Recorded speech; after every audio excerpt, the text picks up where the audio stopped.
So we're 4 months into the calendar year. Where's that time gone?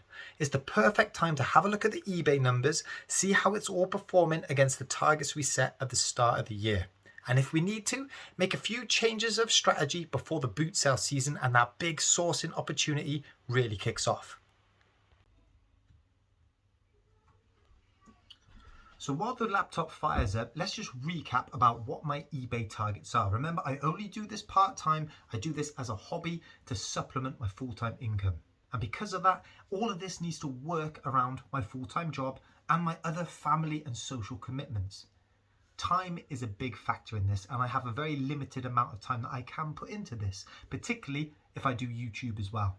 My aim from eBay is to make about £600 per month profit. And I want to do that by selling the items I enjoy selling, as well as spending a bit of time learning and maybe branching out outside of my comfort zone. I'm doing that at the minute by looking into clothing.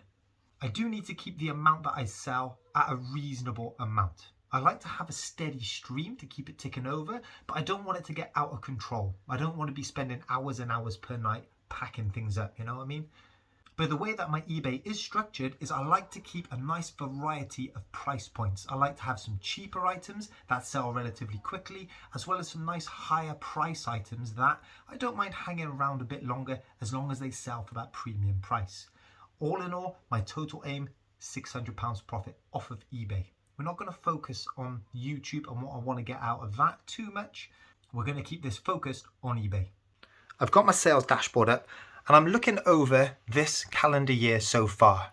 I don't like looking at it monthly because I think there are too many things that can impact your performance month by month. For example, we've just had the Easter holidays. Are people going to be spending as much?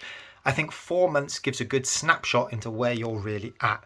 So, key headlines. Total sales, just under 8,400. Fees, just over 1,500 quid. So my net sales after fees, £6,784. And that net sales figure has been made up of 471 items with my average selling price £17.77. So let's put a bit of context on these numbers. Net sales, £6,784. And I've sold 471 items. Well, let's assume that each one of those items costs about £5. Look, some would be more, some would be less. But that is a cost of £2,355. And then of course you've got to go and post those items. And most of my items are small parcels. I do send a few letters, but let's assume that the average postal cost is about £3.50. So I've spent just under £1,650 worth just in postage. So profit wise, I'm on about £2,780 worth of profit, split across 4 months. So each month, on average, I'm making just under £700 profit. So the headline numbers are telling me I'm ahead of what my initial targets are. Remembering I'm only targeting £600 profit per month, but I'm bringing in about 700. So if I continue this for the whole 12 months, I'm going to be bringing in an extra £1,200 profit than what my initial target was. Alternatively, this does give me a bit of float for any months where I don't hit my £600 target. For example, over the summer, I usually turn my eBay off for a couple of weeks when I take the family away on summer holidays, and also the couple of weeks run up onto Christmas when it all gets a bit mental, I turn my shop off then.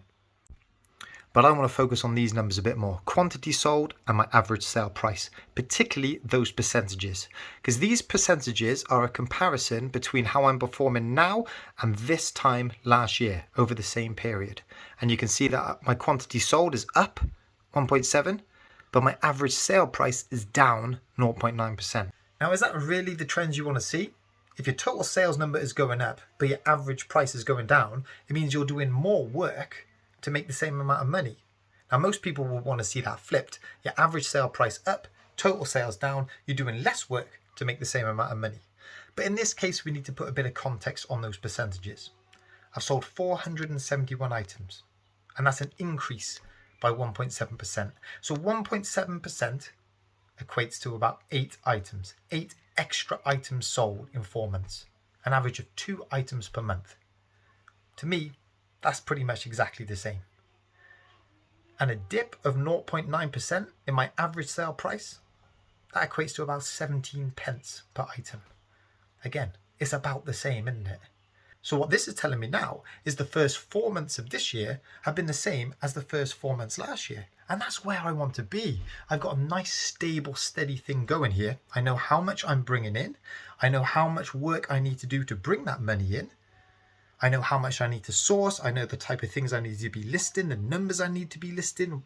I've got a nice rhythm of when I do listings. What I am currently doing now and my routine now is working to bring in the target that I want to achieve. I like that stability. That is encouraging, because 12 months ago I made the conscious decision that rather than focusing on eBay, tweaking things and trying to grow that side of things, I wanted to grow my YouTube channel instead. And because I am in that good rhythm and I know how much time per week I need to spend on eBay to give me those results, it has allowed me to spend more time on YouTube and grow the channel. So let's compare where I am now to where I was 2 years ago. Headline numbers, my total sales has gone up by nearly 25%. The quantity sold, that's gone up by nearly 30%. But look at the average sale price, it's dropped down by over 3%. So putting context on those numbers, a 3% drop, that's about 60 pence. So yes, it is a drop, but not a massive drop. But a rise of over 30% in sales, that is a big jump.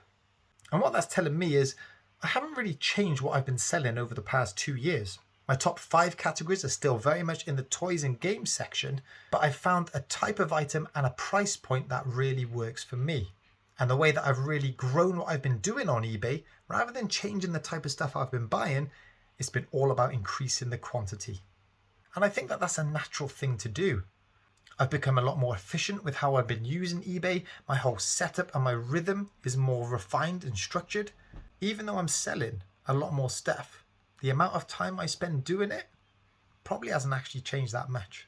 We'll kick off the eBay sales with a couple of PlayStation games. On PlayStation 4, I sold Days Gone. Paid £4 in the charity shop, sold for £11.50. And then I got Red Dead Redemption 3 Game of the Year Edition, PlayStation 3 with the map and all the inserts. Paid a £5, that's gone for £13 all in. Not the biggest markups in the world, not the most profit, but they have sold within 1 or 2 days. Hi, I'm a London bus. VTech 22 Drivers London Bus Union Jack on top. Paid 50 pence for this one. That's gone for £12 all in. It's not the coolest, most fashionable or glamorous item to sell, but for context, that has made as much profit as each of those. Dakin Garfield, on his all fours like that. Pretty good condition. Always look out for scratching on his eyes. Orange is fading a little bit, but I got this in that blind bag of teddies from Connor from 1981. Dakin on the tab there. Gone for just under £15 all in. This is a Chatty Pete special. I saw him pick this up and sell it on his channel. What we've got is a Cotton Traders 2XL rugby jersey. It's got the English Rose on there, world champions. Paid a couple of quid in the charity shop. I mean, with anything like this, you've got to check really closely for stains. But this one's pretty clean. Sold for 25 quid all in. Would not have even looked at this twice if it wasn't for Chatty Pete. I've sold another load of 9 pocket pages. Binder inserts which you can put all your cards in. That's them there. 80 of those sold for £22 all in. And then from the Bumblebee Transformers movie, I sold this Blitzwing. Didn't really like the style of it really. Massive holes in the back of his calves. Discoloured all on the back. Should be a nice light grey. I don't know if that's smoke or sun damage. And just a really basic transformation. He had to go. Sold him for a tenner. And this is why the Blitzwing had to go. Because Smith's on sale $24.99. Transformers Legacy Blitzwing. This is an absolute beast. I've been after this one for ages. I've tucked him away at the back there. And I just love the style of him. Starts with the colours, right? He's got that classic Decepticon purple, cool yellow head. Check out those red sunglasses. Great accessories, couple of guns and a sword. Just the whole character of him. Big beefy chest and shoulders. Quite obviously turns into a tank, but these little flaps here also shows that he turns into a plane as well. Just a fantastic looking Transformer. That Bumblebee one didn't stand a chance. And I also made a nice little Vinted pickup. This one here, this is Soundwave and Doombox. This box was an absolute bonus. The guy didn't realize he had it, went up in the loft, there it was, so he sent me that for free. And this is turning into a right proper old man's shed now. Look, I've got my little wireless radio tucked at the top there. That is the Soundwave Doombox. I've also got 3 little cassettes. Rumble, Ravage and Laserbeak. What a cool looking transformer, eh? I love that transformation gimmick, those sound effects. This is Silverbolt, really basic transformer. All you do is flick the back down, tuck it around a little bit and it turns into his plane mode. I'm having to be a lot more picky with the transformers I keep because the collection is getting a little bit overwhelming. So whenever I get a new, better quality version of a character I like, the older one's got to go. That one sold for about 11 quid all in. But the reason I sold it, right, is because I've been doing a little bit of shopping on Vinted. And I picked up Superion. There he is down there. I'll spin you around, zoom you in. There he is. What an absolute beast. That's a combiner. You've got 5 transformers in one. 2 make the arms, 2 make the legs, and Superion makes the main body.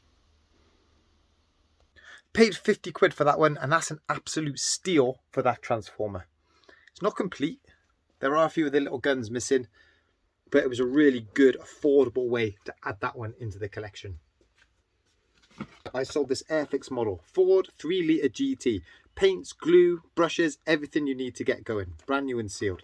Paid £1 in the charity shop for this one.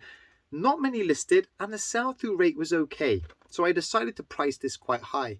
Wait for the cheaper ones to sell, and then this would eventually then become the lowest. It's gone for about 18 quid all in. Next up we got a Funko Pop, and I picked this one up in a big bundle of Funkos off of Facebook Marketplace. Disney Nightshade Sally offered the Nightmare Before Christmas. Now we all know with Funko Pops, the box is almost as valuable as the figure itself. So box condition is key. Massive rip at the top there, and a couple of little punches in the clear plastic. I was never going to charge top dollar. Priced it low, sold for a tenner. Next sale, Wii Sports, still very worth picking these up. Cardboard sleeve, gone for a tenner. These are awesome. These are Star-Lord's guns off of Guardians of the Galaxy. These are just fantastic toys to play with. They should come with little darts which you can fire out as well. But you can imagine the cosplayers, the fancy dressers wanting to dress up as the Guardians of the Galaxy characters. These are great props. And that's how I price these. I price these to target that market. These have gone for £30 plus postage. I paid £1 each in the charity shop. And for 50p in the charity shop, I found PlayStation 4 Guardians of the Galaxy. PS5 upgrade available as well. Don't just love it when they mix in games with just the general DVDs. 50p. So I'll be sinking a few hours into that this bank holiday weekend. Shout out Nath T, first comment at last video. Nath, you've got a few first comments under your belt now. Guys, if you enjoyed this video, hit that like, hit that subscribe, and I'll catch up with you in the next one.